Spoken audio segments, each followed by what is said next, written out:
So, ayan. So, ayan guys. Eto na. So, nakikita nyo.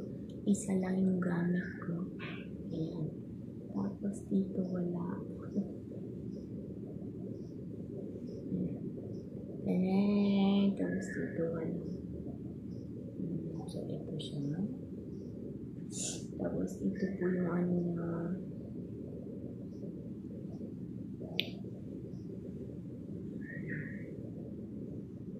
Hindi naman siya masaksak yun. Kailangan ata siya i-welding. Tawag doon.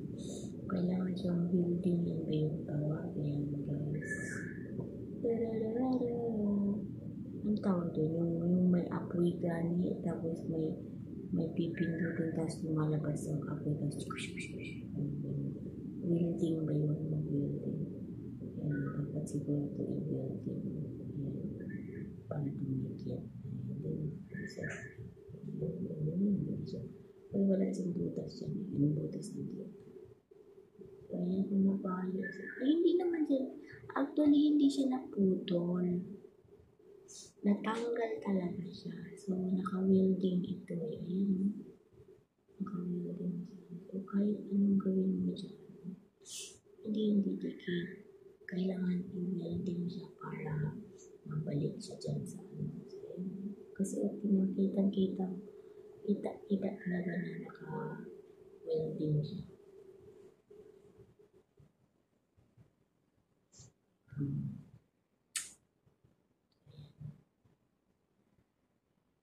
Tignan mo yan.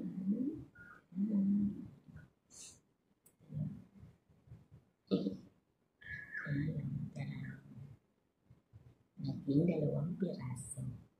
Hindi mo naman yan masaksak din kasi maliit yung butas. Saka yung pagpasok, ang laki nito. Kasi yung liit ng butas na ayun naman hindi siya. Ipapasok natin yan siya para tumikit. Sayang din magagamit pa yun. Pag hindi mo siya welding, so hindi na siya mabagamit. So pwede yan siya ipa-welding para tuloy-tuloy ang paggamit.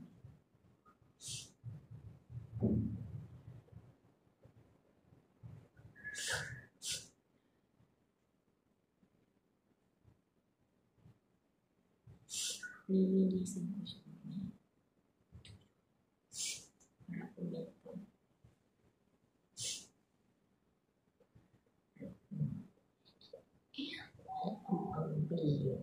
Wala pang pambili. Paano na?